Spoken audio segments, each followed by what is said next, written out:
Well, more and more women are taking charge in their homes, at work, and in society as a whole, but much more still needs to be done to level the gender playing field. Now, yesterday, the world marked International Women's Day, and in South Africa, there were some events highlighting the impact women can make in growing economies. So, Nokubonga Mbanga joins us now on Newsnight. She's the co-author of Meeting Your Power and also specializes in leadership coaching, really speaking about this issue around the evolution of women and the roles that women are fulfilling. So, thanks a lot for joining us on Newsnight this evening. Thank you, Faith. Now, the question is society open enough, and has society evolved? Now, when I'm speaking about society, I'm speaking not only in South Africa, but I'm also speaking across the continent, to look at the fact that, and to welcome the fact that women are starting to occupy positions of power, not as much as we'd like to, and we'll talk about that in a short moment, but they're starting to apply seats of power, which means that maybe they're not going to be at home at 4 p.m. and maybe they're not going to be able to bath the kids and cook the dinner and clean this and then make sure that everybody's tucked in at 8 o'clock. And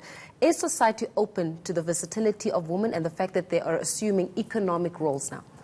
I think the society is becoming more open, but I don't think it's enough. And I'll share an example with you of this client of mine that I worked with in one of the global firms. She was working in Nigeria. She's an executive and is managing an Africa project. And she gets the junior person ask her to make a tea, a cup of tea. A junior male person? Male person. Asking her to make a tea? Yes, yes. Okay. And at one point, she was on a Skype conference with people that report to her, and some of them were males. And one male from India asked her who's taking care of the child.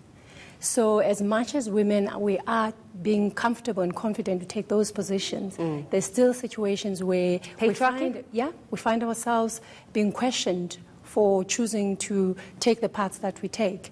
I mean, when she interacted with me, she said, I don't know how to deal with it emotionally because I didn't grow up like that. My father didn't teach me that I need to only occupy a certain position. So there is inroads, but there's more that can be done. But then what happens in a household then? Because women now are starting to bring home the bacon, whereas the man before was, and simply because of the way society is evolving and economic opportunities are now very open to women and in favor of women, which is a good thing, especially from a policy and government perspective. But what happens in the household when that woman has to stay at work for a 12-hour day and come home at 8 p.m.? Is the household, the South African household, the African household, the cultural dynamics, are they still open, or is it highly patriarchal where women come into the household at 8 o'clock, 9 o'clock at night, and she's still expected to fulfill the womanly duty, so to say?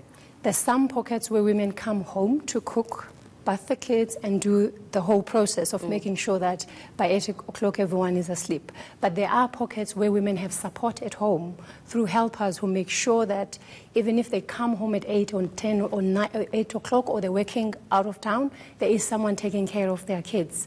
I mean, I'm in that case where in some instances I'm working out of town and my husband is traveling.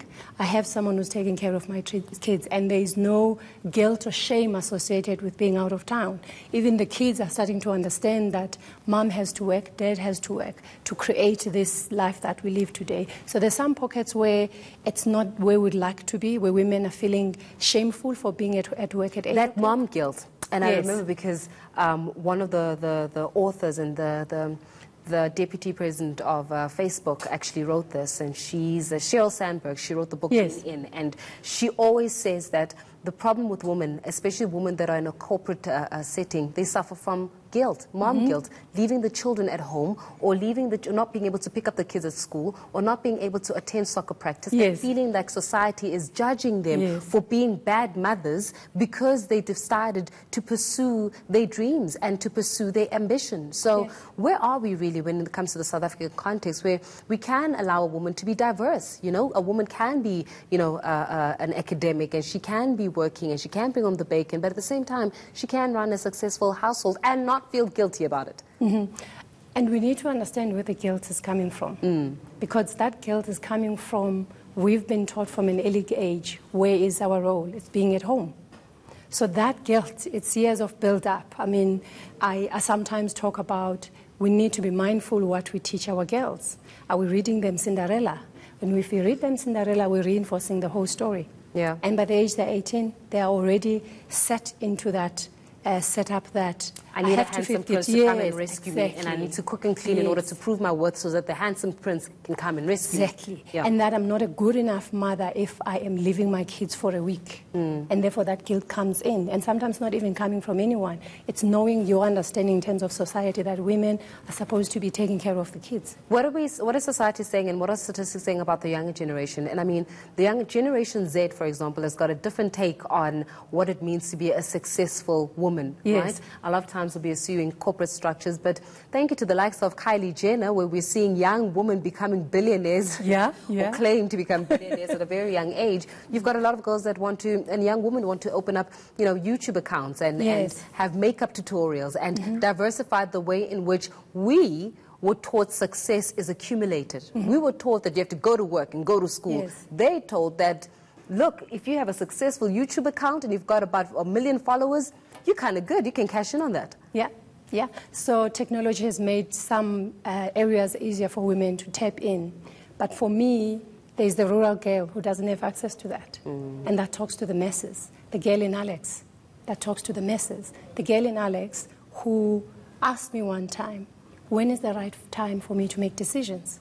And she's 18. She asked you when is the right time to for her to make decisions. Sure. And she's already 18, and my 5-year-old is already making her own decisions. So we're still far, but there are inroads.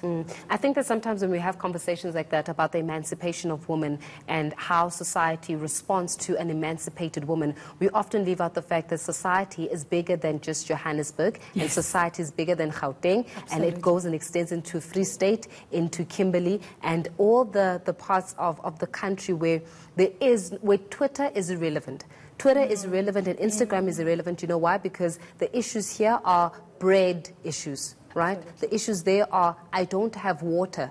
And I need to deal with the fact that I don't have water. I don't care about the Instagram account because I'm dealing with issues here where the rubber meets the road, really. So have you become really sort of urbanized in terms of our framework and in terms of our perception that we actually neglect the girl child and the young women who are in the more disadvantaged communities and in the more rural communities?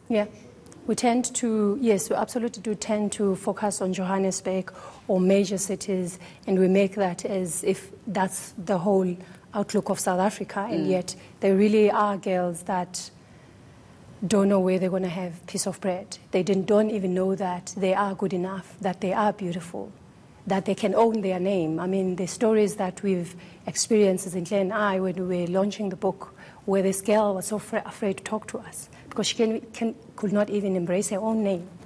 So the challenges are big out there in the rural areas, in the small town, in the townships, where mother is a helper and the younger girl is probably at grade 12. But what is she learning? What help is she getting that our girls are getting? Let's talk a little bit about the book and the whole purpose of the book and in terms of the impact that it's made thus far. The impact has been amazing. The response has been very positive. We hear stories of women that are coming to say, I too did not speak in a meeting, Nokubonga. I realize now why I didn't, because when I read your story, I realized that I am that girl. So there are those stories. There are girls that, in an interesting story that I saw on Instagram, this young girl sent me the picture to say that I put it in my CNA books, and I said to my mother, it's a textbook that's needed for school, because I wanted to read the book. So there's really been positive feedback from many women. Some are saying, you know, if I had seen this book and I've had access to it at a younger age, it will have really helped me. We're not talking about things that are not necessarily out there, but I suppose we're bringing a story that someone in South Africa can relate to. But also we are not coming in as gurus. We're talking about our own experiences. And hoping that those experiences are able then to aid or emancipate somebody that is going into it. And then I must ask you, speaking about how women are even afraid, and young girls are afraid of owning their own names simply because of the type of societal constructs that they've been raised in. So how do women start meeting their power, and how do they feel?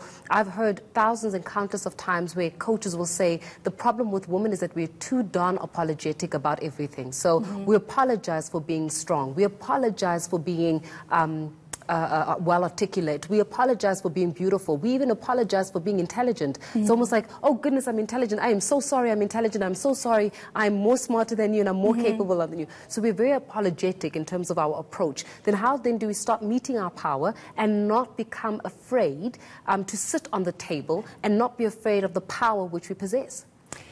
So if you think about that fear or that not owning that I'm intelligent, I'm smart, I'm beautiful, I'm all these things, if you think about it, it's all the noise that's coming from outside. And who makes the noise? The noise could come from what I've heard as I was growing up, or, this young lady that I worked with, successful, who was nominated for an award at work, and she said to me, Nokubonga, I still, as much as I'm getting this response from outside that says I'm doing well, I am good enough, I'm just finding hard to accept it because I remember that first line manager of mine said I'm useless. Now here's the thing, that first line manager said to you, you're useless 5-10 years ago. And who's keeping the story? Who's continuing to replay that tape? That person, well, he completely forgot about it. He's moved on. He probably doesn't even remember her name, and she's keeping on and actually reliving the actual context. Absolutely, yeah. You keep playing that tape. So when we talk about meeting your power, we really are talking about you accessing the fact that it is your own birthright to own your own story, and it starts by seeing yourself. Because someone is going to say you're intelligent, you're beautiful, and you push it away because you can't even see you. So meeting your power is about learning to come inside, because there's so much that's inside ourselves. That is learning to embrace that we are intelligent, learning to embrace that we are brave, we are courageous, that we can do anything we set our minds on. And that it's okay. And it's okay. And we need not to be shameful. Yeah. And apologetic. Yes. And that our validation does not need to come outside. I love this. Nokubonga, I could keep you around for forever, but we have to let you go this evening.